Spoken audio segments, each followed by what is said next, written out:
சங்கீதம் 8வது சங்கீதம். பேபி ஒரு வசனமும் மற்ற எல்லாரும் ஒரு வசனமும் வாசிக்கலாம்.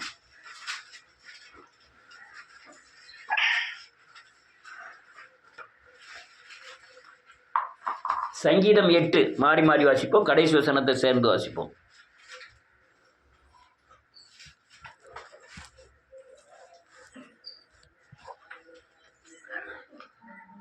வாசிக்கலாம். எங்கள் ஆண்டவராகிய கர்த்தாவே, உம்முடைய நாமம் பூமி எங்கும் எவ்வளவு மேன்மை உள்ளதாய் இருக்கிறது. உம்முடைய மகத்துவத்தை வானங்களுக்கு மேலாக வைத்தீர்.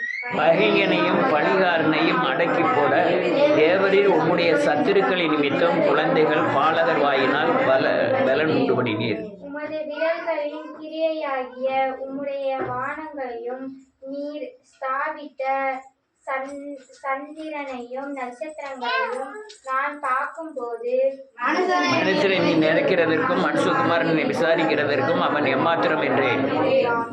நீர் அவனை தேவதூதரிலும் சற்று சிறியவனாக்கினீர். மகிமையினாலும் கனத்தினாலும் அவனை முடிசூட்டினீர். உம்முடைய கரத்தின் கிரியைகளின் மேல் நீர் அவனுக்கு ஆளுகை தந்து சகலதையும் அவனுடைய பாதங்களுக்கு கீழ்ப்படுத்தினீர். ஆடு மாடுகள் எல்லாவற்றையும் காட்டு மிருகங்களையும்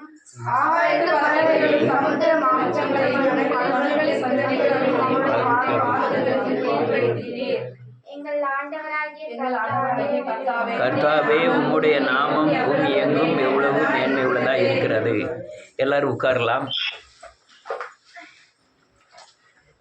இயேசுவின் நாமத்தினாலே கர்த்தருடைய பரிசுத்த நாமத்துக்கு ஸ்தோத்திரம். அதாவது நீங்கள் பிசாசை குறித்து சரியானபடி தெளிவு இருந்தால்தான், இயேசுவை குறித்து தேவனை குறித்து சரியான தெளிவு இருந்தால்தான் நீங்கள் கிறிஸ்துவ ஜீவியமே நடத்த முடியும். பிசாசின் பலன் என்ன, தேவனுடைய பலன் என்ன, நான் எந்த இடத்துல இருக்கிறேங்கிறத நீ சரியானபடி புரிந்து கொள்ள வேண்டும். அநேகருக்கு அந்த அறிவு இல்லாமல் தான் தேவனை மனுஷனை போல சக்தி உடையவர் என்று நம்புகிறபடினாலே, பிசாசின் சக்தி பெருசென்று நினைக்கிறபடினாலே இவங்க பிசாசை ஜெயிக்க பலனற்றவர்களாய் அநேகர் தாக்கப்படுகிறார்கள். அதனால பிசாசின் பலன் என்ன, பிசாசின் கிரியைகள் என்ன, தேவனுடைய பலன் என்ன, தேவனுடைய கிரியைகள் என்ன, அதை தெளிவான ஒரு அறிவு வேண்டும். உலகம் முழுவதும் பிசாசின் கையிலே ஒப்பு கொடுக்கப்பட்டிருக்கிறது. இந்த உலகம் முழுவதையும் அல்லேலூயா, இந்த லூசிபர் என்ற தேவனுடைய தூதனாய் இருந்த லூசிபர் என்கிற தூதனின் கீழ் 330 கோடி அல்லேலூயா தூதர்களோடு கூட அவன் பூமியிலே விழத்தள்ளப்பட்டான்.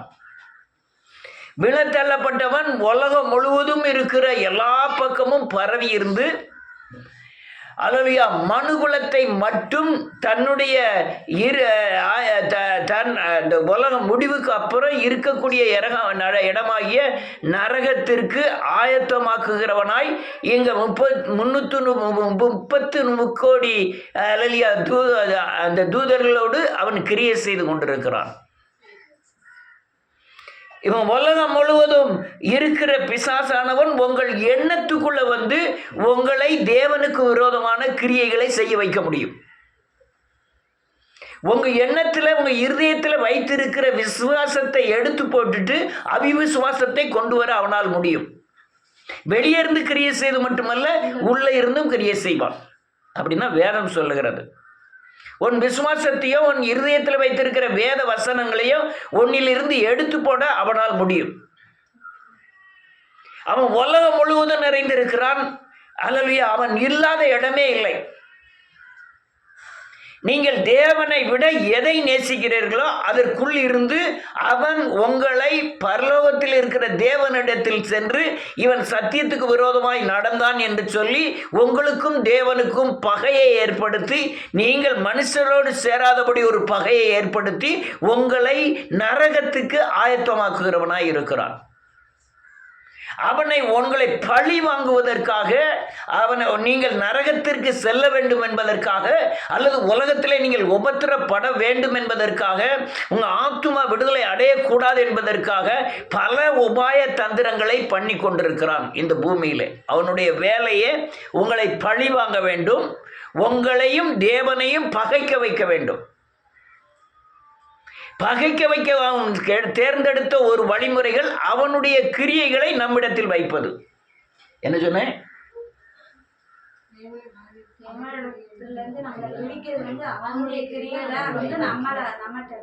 நமக்குள்ள வச்சுட்டோம்னா நீங்க யாருக்கு பகை ஆயிருவீங்க? தேவனுக்கு பகையாரு. அதனாலேயே பொய், அகந்தை, இந்த உலகத்தை நம்ப வைக்கிறது, பணத்தை நம்ப வைக்கிறது, தன் பெருமைப்படுவது, மேன்மைப்படுவது, எல்லாரும் எல்லா கிரியைகளையும் நமக்குள்ளே இருந்துதான் நான் பிறந்திருக்கிறேன். அல்லேலூயா. ஆனால் நான் வேறு பிரிக்கப்பட்டிருக்கிறேன். அதை பழைய அந்த உரமுறையாய் இருக்கிற இரத்தத்தில் அணுக்கள் இருக்கிற அந்த குணங்களை தேவனுக்கு விரோதமாய் திருப்பும்படியாய் அவன் தேவனை நீங்கள் பகைக்க வேண்டும் என்பதற்காக ஏதாவது ஒரு கோணத்தில் ஐம்புலன் வழியாய் உங்களுக்குள்ள கிரியை செய்து தேவனை விட்டு பகைக்க செய்கிறான். அல்லேலூயா. அவன் உன்னை பழி வாங்குகிறான். ஏன் பழி வாங்குறான்னா, அவனை வைத்திருந்த இடத்துல ஒரு மனிதனை ஏற்படுத்தி அந்த இடத்துக்கு அந்த மனிதனை கொண்டு வர வேண்டும் என்று ஆண்டவர் விரும்புகிறார். நம்ம படைக்கணும்னு நோக்கம் தேவனிடத்தில் இல்லை. எல்லா தேவதூதர்களும் தான் அவரை மகிமைப்படுத்தி கொண்டிருந்தார்கள், பரிசுத்தர் பரிசுத்தர் பரிசுத்தர் என்று. ஆனால் இந்த தூதனாகிய லூசிபர், நான் தேவனுடைய சிங்காசனத்தில் ஏறுவேன், அவரை ஸ்தானத்தில் நான் உட்கார்வேன் தன் எண்ணத்தில் எண்ணினபடினாலே அவன் தள்ளப்பட்டான். இப்போ அந்த ஸ்தானத்துக்கு துதிக்கவும் தேவனை மகிமைப்படுத்துவதற்கும் அவருக்கு ஆள் தேவை. அல்லேலூயா. துதி தேவை. துதியின் ஆள் இல்லை, துதி தேவை. அதற்காக மனிதனை தன்னை போல் உருவாக்கி அவரை போல் மாற்றி அவருடைய ஸ்தானத்தை அவனுக்கு கொடுத்து அவருடைய அபிஷேகத்தை மனிதனுக்கு கொடுத்து அவருடைய பரலோகத்துக்கு ஆயத்தமாக்கும்படியாய் இந்த மாம்ச ரூபத்தை கொடுத்து இந்த பிசாசையும் வைத்து நீங்கள் ஜெயித்து இயேசுவை போல மாற வேண்டும். அல்லேலூயா. பிசாசை ஏன் படைச்சாருன்னு சொல்லலாம், உங்களை ஃபில்டர் பண்ணலாம். நீங்கள் உங்கள் இரத்தத்தில் கலந்திருக்கிற சாபத்தை நீக்குவதற்காக பிசாசை படைத்திருக்கிறார்.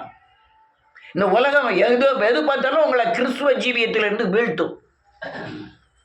இந்த உலகம் ஐயா நீ ஞானியாய் காணப்படலாம், நான் அப்படி மறைச்சி பாவம் செஞ்சிட்டேன், இப்படி பெருமைப்பட்டுட்டேன், நீங்கள் எதுனாலும் பண்ணலாம், எல்லாமே தேவனுக்கு விரோதமான பகை. அல்லேலூயா. அது உங்களை தேவனை பழி வாங்குகிறான். நீங்க தேவ தூதனை போல தேவ தூதனிலும் சற்று சிறியவனாய் சிருஷ்டித்தீர்னு சொல்லுது. சற்று சிறியவனாய் சிருஷ்டித்தீர். அந்த சிறியவன் தேவனுடைய இடத்திலே 1000 வருட அரசாட்சியிலே துதிகளை மட்டும் செலுத்தும்படியாய் தேவன் மனிதனை தெரிந்திருக்கிறார். ஆனால் இவன் என்ன பழி வாங்குறான், நான் இருக்கிற இடத்துல அவன் வந்துட்டானே அப்படின்னு சொல்லி நம்மை நரகத்திற்கு சேர்க்கும்படியாய் அவன் பழி வாங்குகிறான், பகைக்கிறான். அல்லேலூயா. இது என்னைக்கெல்லாம் நடக்கு? அணு தினமும் அணு நிமிஷமும் நீங்கள் உஷாரா இல்லைன்னா நீங்கள் இந்த ஏதாவது ஒரு கோணத்தில் தாக்கப்படுகிறீர்கள். ஒரு மனுஷன் என்கிட்ட காட்டும், ஐயா விக்கிரகம் வாயிருந்தும் பேசாது, அதில் ஒன்றுமே இல்லை, விக்கிரகத்தை பற்றி ஒன்றுமே இல்லை, இவ்வளோ விக்கிரகங்கள் இருக்கிறதே அப்படின்னு சொன்னான். அதான் நான் அவன்கிட்ட சொன்னேன், நீ ஒரு விக்கிரகத்தில் அது சாமின்னு சொல்லி இயேசுவை தவிர அது சாமின்னு சொல்லி அதை வணங்கினால் அதற்குள்ள லூசிபர் ஒரு தூதனை அனுப்பி அந்த சாமி என்ன கிரியை செய்யுமோ அதெல்லாம் உங்கள் கண் முன்னாலே செய்ய வைப்பான். சாமி ஆடுதாங்களான்னு அப்படின்னு கேட்டான் என்கிட்ட ஒரு ஆள். நீங்கள் வீட்டில் அப்பா அம்மா யாராவது இறந்தவர்களுடைய போட்டோ வச்சு மாலை போட்டு கும்பிட்டீங்கன்னா அந்த ஆள் உங்கள்கிட்ட பேசுவார்கள். இன்னொரு ஆள் மூலமாய் வந்து ஒரு ஆவி பேசும். இறந்தவர்கள், செத்தவர்கள். அதனால தான் அவன் சவுல் சொன்னால் முதல்ல ராஜாவான உடனே இந்த குறிகாரர்கள் இந்த செத்த ஆவிகளோட பேசுகிற எல்லாத்தையும் அழித்து போட்டான். இந்த லூசிபரின் வேலைகள் பயங்கர மோசமானது. நீங்கள் அந்த தெளிவு இல்லைன்னா எங்கனையாக போய் சிக்கிடுவீர்கள். அல்லேலூயா. ஆனால் சிக்குவோம், எல்லாரும் சிக்குவோம். நான் இதை கற்றுக் கொடுக்க காரணம் என்றால் சிக்கினவர்கள் சிக்குவோம், தப்பிக்கணும். அல்லேலூயா. சிக்காத அந்த லூசிபரின் கைகளிலே சிக்காத ஒரு மனிதனாவது இந்த பூமியில கிடையாது. இயேசுவும் சிக்கினார். அல்லேலூயா. ஆனால் இயேசு அதை மேற்கொண்டார். நான் சிக்கிறேன், நான் தோத்து போகிறேன். அல்லேலூயா. பல கோணங்களில் தோத்து போகிறேன். ஆனால் அந்த நான் தேவனுடைய பிள்ளையா இருக்கிறபடினாலே இந்த தோற்றதை ஜெயமுள்ளதாய் தேவன் மாற்ற வேண்டும். எல்லாரும் உள்ள கேட்கறீங்களா? வாசிப்போம் 2வது வசனம். பகைஞனையும் பழிகாரனையும் போதும். நீங்க கட்டளை நிலை இருக்கு. தேவரீர் உம்முடைய சத்துருக்களின் நிமித்தம் குழந்தைகள் பாலகர் வாயினால் பலன் உண்டு பண்ணினீர். நான் குழந்தையா இருக்கிறேன், பாலகனா இருக்கிறேன். அவனுடைய சர்வீஸ் இந்த உலகம் தோற்றப்பட்டது முதல் இது நாள் வரையும் அவனுடைய சர்வீஸ் ரொம்ப அதிகம். நம்ம விட பல மடங்கு அவன் பலசாலி. அவன் ஞானவான் வேதம் சொல்லுகிறது. அவன் ஞானவான், அவன் சக்தி படைத்தவன். உலகத்தில் எந்த கிரியைகளும் செய்ய சக்தி படைத்தவன். நான் எப்படி இருக்கேன்? அவனுக்கு முன்பாக ஒரு சின்ன குழந்தையை போல, பாலகனை போல இருக்கிறேன். நீங்கள் எவ்வளவுதான் வேதவசனம் தெரிஞ்சாலும் உங்களை விட அதிகமாய் வேதவசனம் தெரிந்தவன். நீங்கள் எவ்வளவுதான் ஜெபித்தாலும் அவனுக்கும் ஜெபிக்க தெரியும். அவன் நீங்கள் தேவனை அறிந்திருக்கிறதை காட்டிலும் பல மடங்கு தேவனை அறிந்தவன். அவன் அங்க தேவனுடைய சிங்காசனத்தின் பக்கத்தில் இருந்தவன். அல்லேலூயா. அவன் கீதவாத்தியத்தினால் நிறைந்திருந்தவன், அழகிலே சிறந்தவன். அல்லேலூயா. அக்கினி கற்களிலே நடந்தவன். அப்பேற்பட்டவனோட நீங்க மோதுவதற்குண்டான அல்லேலூயா அவனுடைய செய்கைகளை அடக்கக்கூடிய பலன் உங்களுக்கு வேண்டும். நீங்கள் குழந்தைகள். நீங்க எல்லாம் யார்? நம்மளாம் யாரு? குழந்தை. நம்ம வயசு எத்தனை வயசு வரையும் இருக்க போறோம்? ஒரு 70, 80. ஆனால் அவனுக்கு 80 வயசுலாம் கிடையாது. நம்ம செத்துட்டோம்னா நம்ம பிள்ளைகளுடைய காலத்துக்கு அப்புறம் அது பிள்ளைகள் உலகம் முடிவரையும் நியாயம் தீர்க்கப்படும் வரையும் அவன் நரகத்தில் தள்ளப்படும் வரையும் இந்த பூமியில கிரியை செய்கிறவன். அல்லேலூயா. வேதம் சொல்ல ஆண்டவர் சொல்றாரு, நீ அவர்களை அடக்க வேண்டும். நீ குழந்தைதான், நீங்க பாலகர்தான். நீங்க அடக்கி போடுவதற்கு நான் என்ன செய்யறேன்? உனக்கு பலம் தரேன். 100 வசனத்தை வாசிப்போம். 4வது வசனம்.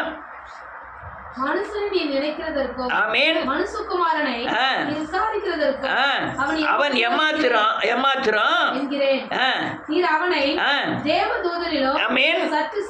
சிறியனாக்கினீர். இதுதான் காரியம். எனக்கு தேவன் சாயலோடு நான் தரித்து கொள்ள எல்லாரும் சொல்லுங்க. தேவன் மேல இருந்த மகிமை என் மேல் காணப்படும். இந்த கண்ணுட்டெல்லாம் பார்க்க முடியாது. இந்த கண்ணுட்டு என்ன செய்ய முடியாது? அந்த ஆவிகளின் தன்மை பெற்றவர்கள், நீ அசுத்தாவியோ அல்லது தேவாவியோ பெற்றவர்கள் மட்டும்தான் தேவ மகிமையை காண முடியும். எந்த மகிமை? தேவன் மேலே இருந்த அதே மகிமை எங்க காணப்படும்? அது அவங்க ஆவியில் உள்ளவங்க மட்டும்தான் கண்டுபிடிக்க முடியும். அசுத்தாவி கண்டுபிடிக்கும் அல்லது பரிசுத்தாவியை பெற்றவர்கள் கண்டுபிடிக்க முடியும். அவருக்கு கணத்தினால் முடிசூட்டினார். என்ன கணம்? பிசாசை ஜெயிக்கக்கூடிய கணம். என்ன கணம்? இந்த உலகத்தின் அதிகாரம் பிசாசின் கையில ஒப்பு கொடுக்கப்பட்டிருக்கு. நீங்க பிசாசை ஜெயித்தா இந்த உலகத்துல பிசாசின் மேல் உங்களுக்கு அதிகாரம் வந்தவுடனே அந்த கணம் கொடுக்கப்படும். அல்லேலூயா. இயேசுவின் நாமத்தினாலே என் பிசாசை துரத்துவீர்கள். அடுத்தால என்ன இருக்கு? நீர் அவனுக்கு ஆளுகை தந்து சகலதையும் அவனுடைய கால்களுக்கு கீழ்ப்படுத்தினீர். ஆளுகை செய்யும்படியான அதிகாரத்தை கொடுத்தீர். அல்லேலூயா. இந்த அதிகாரம், அந்த ஆளுகை, இதெல்லாம் உங்க கால்களுக்கு கீழே இருக்கணும்னா நீங்க குழந்தைகள் தான், நீங்க பாலகர்கள் தான். நீங்க அல்லேலூயா பிசாசை என்ன செய்யணும்? அடக்கணும். என்ன செய்யணும்? அடக்கணும். அல்லேலூயா. ஒரு சொப்பனம் தெரிஞ்சிட்டாலே பயம் வந்துருக்கு. அல்லேலூயா. ரைட். இப்போ எப்படி அடக்கணும்னு அவர் சொல்றாரு. 2வது வசனம், பகைவனை பழிகாரனை ஆமென், அடக்கி போட தேவரீர் உம்முடைய சத்துருக்களின் காரணம் என்ன தெரியுமா? சத்துருக்களுக்காக குழந்தைகள் பாலகர் வாயின்லே பலன் உண்டு பண்ணினார். தேவ பலத்தை பெறாம சொல்லுங்க, நான் சத்துருவை ஜெயிக்க முடியாது. அல்லேலூயா. நீங்க தேவ பலத்தை பெற்று தேவ மகிமையினால் முடிசூட்டப்பட்டீர்களானால் நீங்க சத்துருவை ஜெயிக்க முடியும். எந்த சத்துருவை ஜெயிக்க முடியும்? எந்த சத்துருவையும் ஜெயிக்க முடியும். அல்லேலூயா. அதுக்காண்டி ஊரில் போகிற நாயை போய் ஓடி போய் கல் கொண்டு இருந்தால் நம்மளை கடிச்சு போடும். எங்கள் வீட்டில் இருக்க நாயே ஏகப்பட்ட நாயை நீ குறைச்சிக்கிட்டு இருக்கு. அந்த நாயை நான் அடிச்சு வரனாலே போதுமானது. என்னுடைய சமாதானத்தை கெடுக்கிற, என் சந்தோஷத்தை கெடுக்கிற, என் ஆசீர்வாதத்தை கெடுக்கிற, என் பலவீனத்தை கொண்டு உன்னை தாக்குகிற அந்த சத்துருவை நீங்கள் அடக்கி போட வேண்டும். அல்லேலூயா. ஒவ்வொரு குடும்பத்திலும் ஒவ்வொரு சத்துருக்கள், ஒவ்வொரு கோணமான வேலைகள், உலக ஞானத்தின் தன்மைகளை காட்டிலும் பயங்கர ஞானமாய் மனுஷனை தாக்கக்கூடிய சக்திகள். அல்லேலூயா. ஒருத்தருக்கு பணத்தின் மேல ஆசை, ஒருத்தருக்கு சாப்பாடு மேல ஆசை, ஒருத்தருக்கு பெருமை மேல ஆசை, ஒருத்தருக்கு அல்லேலூயா கண்டபடி நடக்கக்கூடிய ஆசை. எண்ணங்களினாலே உட்கார்ந்துக்கிட்டு உலகத்தை பூரா சுத்திடுவான். சும்மா ரோட்டில் வீட்டில் கட்டில் படுத்து கிடந்துக்கிட்டே உலகத்தை பூரா சுற்றி வந்துடுவான். அப்போ என்ன அர்த்தம்? உலகத்தின் பிசாசு பூரா என்ன செஞ்சுட்டு வந்தான்? ஆமாம், உலகத்தை பூரா ஒரே நிமிஷத்தில் சுற்றிடுவான். இந்த சுத்துறது யார் தெரியுமா? அவன் உங்க மனசுக்குள்ள வந்து ஒரு நிமிடத்தில் உலகத்தை என்ன செஞ்சிட்டானா? காமித்துட்டான். ஆமென். கெட்டு உலகத்தை பாம்பைக்கு போக முடியுமா? போக முடியாதா? பாம்பேக்கு போக முடியும், கல்கத்தா போக முடியும். ஆனால் பார்க்காதே பாம்பே பார்த்துருவீங்களா? எங்கெங்க பார்த்துருக்கீங்களோ அதான் பார்க்க முடியும். அல்லேலூயா. கற்பனை குதிரை வேற. கற்பனையில் கொண்டு வர்ற காரியங்களை பார்த்தீங்கன்னா ஆமென், மேலே பத்து பூரா நமக்கு தான் அம்மா, குளத்தோட சேர்த்து உனக்கு தான் அப்படிமா. இது நம்மகிட்ட மட்டும் இல்ல, ஆண்டவர்கிட்டே காமிக்கும். காமிச்சது மட்டும் இல்ல, அத உனக்கு தாரமா. அந்த அதை படைச்சது யாரு? யார்கிட்ட சொல்லுதான்? இவனை அடக்கணும். இவன் என்ன செய்யணும்? யார் அடக்கணும்? நான் பாலகனா இருந்தால் சொல்லுங்க, நான் இயேசுவின் பிள்ளையா இருந்தால் இந்த சத்துருவை நான் அடக்குவேன். நான் இயேசுவின் குழந்தையா இருந்தால் இந்த உலகத்தின் சக்திகளை ஆளுகிற சக்தியை நான் ஜெயிப்பேன். நல்லா புரிஞ்சுக்கிட்டணும் எப்படி அடக்கணுங்கிறத. இப்போ இதுலேருந்து வெளியே போகக்கூடாது. நான் இருந்தாலும் சில சத்தியங்களை உங்களை சொல்லி கொடுத்தாலும் உங்களுக்கு புரியும். வாசிப்போம். மத்தேயு எழுதின சுவிசேஷம் 11வது அதிகாரம் 20வது வசனத்திலிருந்து வாசிக்கலாம். வாசிக்காதவங்க வாசிங்க.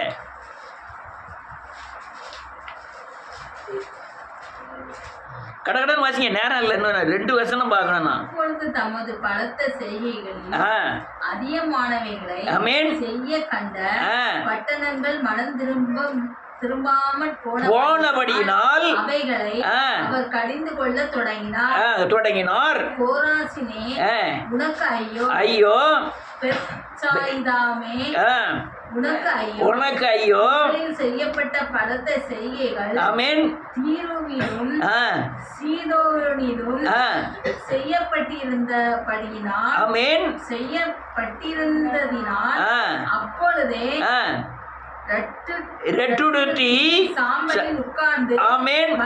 மனம் திரும்பி இருப்பார்கள்.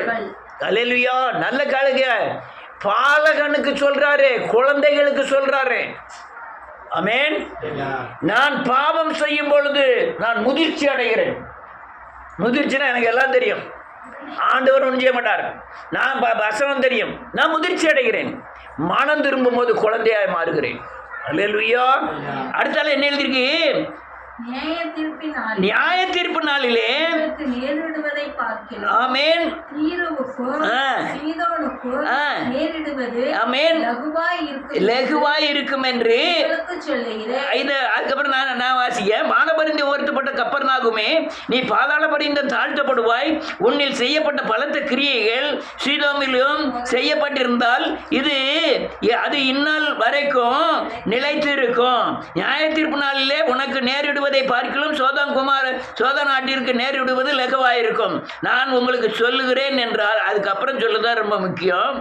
அந்த சமயத்திலே இயேசு சொன்னது, பிதாவே, வானத்துக்கும் பூமிக்கும் ஆண்டவரே, இவைகளை ஞானிகளுக்கும் கல்விமான்களுக்கும் மறைத்து பாலகருக்கு வெளிப்படுத்தினபடியால் உம்மை என்னத்தை வச்சு சொல்றாரு? மனம் திரும்புதலை குறிக்கிறார். நீ மனம் திரும்பி சிறு பிள்ளையை போல என்ன செய்யணும்? மாறணும்.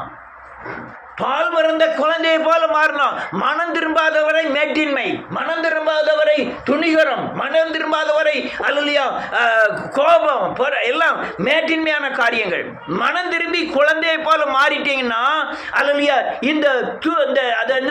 இந்த ஆவிக்குரிய பலன் உங்களுக்கு கிடைக்கும். அல்லேலூயா. ஆண்டவர் ஆவியில களி கொடுத்துட்டு சொல்றாரு, நீங்க மனம் திரும்புதலை குறித்து இவ்வளவு பேருக்கு நான் மனம் திரும்புதலை குறித்து இருப்போம்னா இவ்வளவு பெரிய பாவிகள்லாம் மனம் திரும்பி இருப்பாங்க. நீங்க மனம் திரும்பாம போனங்கிறத இவ்வளவு நாள் நான் சொல்லிட்டு இருக்க, ஒருத்தரும் கேட்க மாட்டேங்க. நீ யாருக்கு வெளிப்படுத்துறா?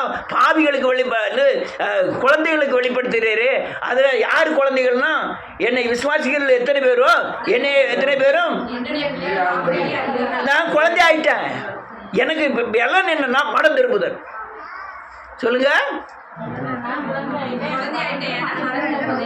எனக்கு பலன் என்னது? பிசாசு வந்துட்டா நீங்க என்ன செய்யணும்? என்னத்தை மனம் திரும்பணும்? இப்ப நீங்க பாவ கிரியைகள் பிசாசனுடையது. யாருடையது? நீங்க அறிக்கை செய்யிட்டீங்கன்னா தேவ பிள்ளையா மாறுவீங்க. அதுதான் உங்களுக்கு என்னது? பிசாசை ஜெயிக்க எப்படி உங்க பிசாசு உங்களுக்குள்ள வர? அவனுடைய கிரியை எங்க இருக்கு? அதனால வர. அதை அறிக்கை செஞ்சு விட்டுட்டோம்னா, நம்ம பிள்ளை ஆயிட்டோம்னா, அவனை ஜெயிக்கக்கூடிய அதுதான் பலன். அதான் என்னது? பலன். இன்னொரு பலத்தை காமிக்க வாசிக்கலாம். 21வது அதிகாரம் மத்தேயு 15வது வசனம் 16வது வசனம்.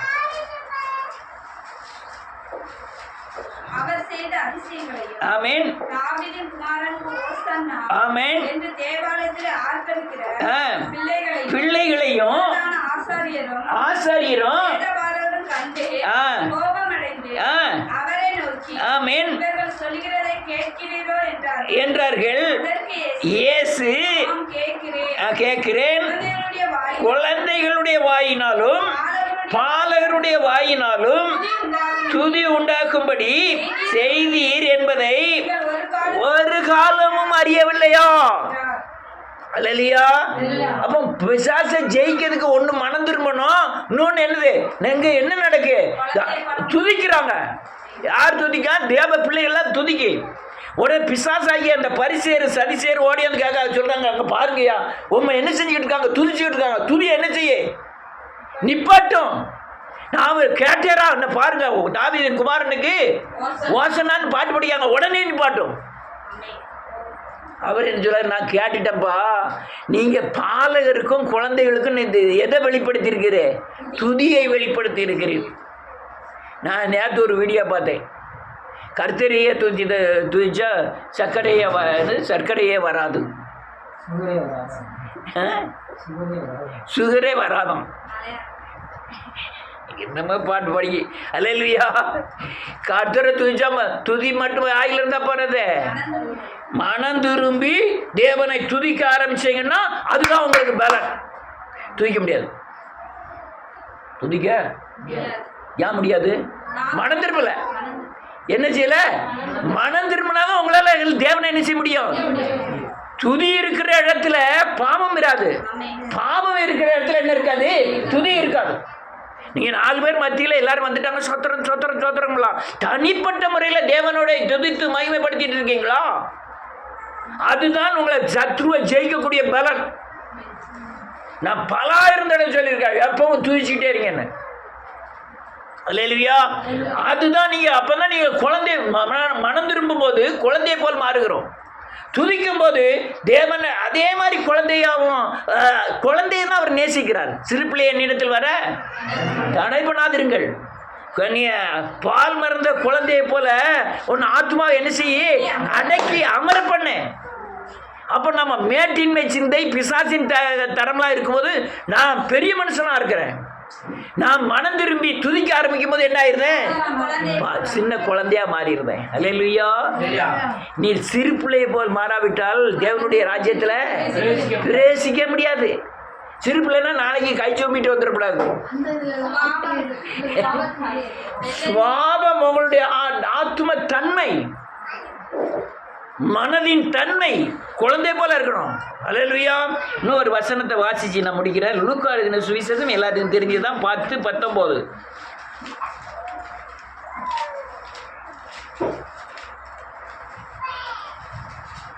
வாசிக்கலாம். 10:19 நானே வாசிக்க. இதோ சர்ப்பங்களையும் தேள்களையும் மிதிக்கவும் சத்துருவனுடைய சகல வல்லமை மேற்கொள்ளவும் அதிகாரம் கொடுக்கிறேன், ஒன்றும் உங்களை சேதப்படுத்த மாட்டாது. அடுத்த நிலையிற்கு ஆகிலும் ஆவிகள் உங்களுக்கு கீழ்ப்படுகிறதற்காக நீங்கள் சந்தோஷப்படாமல் உங்கள் நாமங்கள் பரலோகத்தில் எழுதியிருக்கிறதற்காக சந்தோஷப்படுங்கள். அல்லேலூயா. எப்போ உங்க நாமம் பரலோகத்தில் எழுதப்படுது? நீங்க அல்லேலூயா மனம் திரும்பி சொல்லுங்க, மனம் திரும்பி சிறு பிள்ளையை போல் மாறி நான் தேவனை துதித்து சிறு பிள்ளையை போல் மாறும் பொழுது என்னுடைய பெயர்கள் பரலோகத்தில் எழுதப்படுகிறது. பரலோகத்தில் எழுதப்பட்டவர்களுக்கு மட்டுமே இந்த பிசாசை ஜெயிக்கக்கூடிய பலத்தை தருகிறார். என்ன சொன்ன சொல்லுங்க.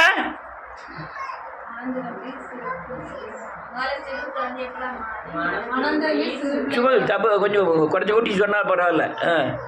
மனம் திரும்பி சிறுபிள்ளை போல மாறி தேவனை துதித்து சிறுபிள்ளைய மாறினா நம்ம பேர் எங்க எழுதப்படுது? யாரு பேர்லாம் பரலோகத்தில் எழுதப்பட்டிருக்கோ அவங்கெல்லாம் யாரு ஜெயிக்க முடியும்? அவங்களுக்கு தான் பலன் கிடைக்கும். அடுத்த என்ன இருக்கு? 21வது வசனம். அந்த வேளையில் இயேசு ஆவியிலே களி கூர்ந்து, பிதாவே, வானத்துக்கும் பூமிக்கும் ஆண்டவரே, எவைகளை என் பேரு பரலோக ராஜ்யத்தில் எழுதப்பட்டிருக்குங்கிற இவைகளை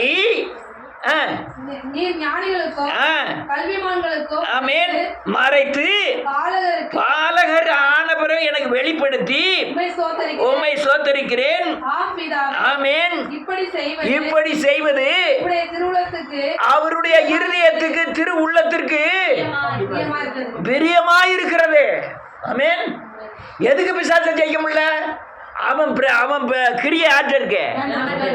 எதுக்கு பிசாசு ஜெயிக்க முடியல? தேவனை துதிக்க முடியல. நான் சிறு பிள்ளை போல என்ன செய்ய முடியல? மாற முடியல. என்னைக்கு மாறுறோமோ பேர் எழுதப்படும். பேர் எழுதுற பிறகு அதுக்கு உண்டான பலத்தை பரத்திலிருந்து பெற்றுக்கொண்டே இருப்போம். அல்லேலூயா. நமக்கு பலன் எங்க இருந்து வருது? பரலோகத்துல இருந்து. ஆசீர்வாதம், பாதுகாப்பு, ஞானம், ரட்சிப்பு எல்லாம் எங்க இருந்து வரணும்? அப்ப அங்க நம்ம பேர் என்ன செஞ்சிருக்கணும்? எழுதப்பட்டிருக்கணும். அப்ப மனம் திரும்பி தேவனை துதிக்க ஆரம்பிச்சாதான் உங்க பேர் பரலோகத்தில் எழுதப்படும். பரலோகத்தில் எழுதினவர்களுக்கு மட்டும்தான் அங்கிருந்து ஒத்தாசை அனுப்பப்படும்.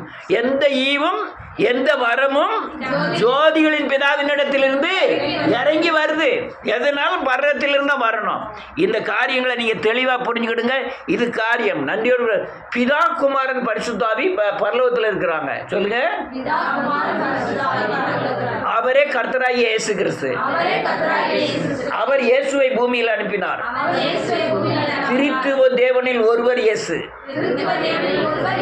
மனுஷன் பரலோக ராஜ்யத்திற்கு செல்லத்தக்கதாய் எல்லா காரியத்தை சிலுவையிலே செய்து முடித்து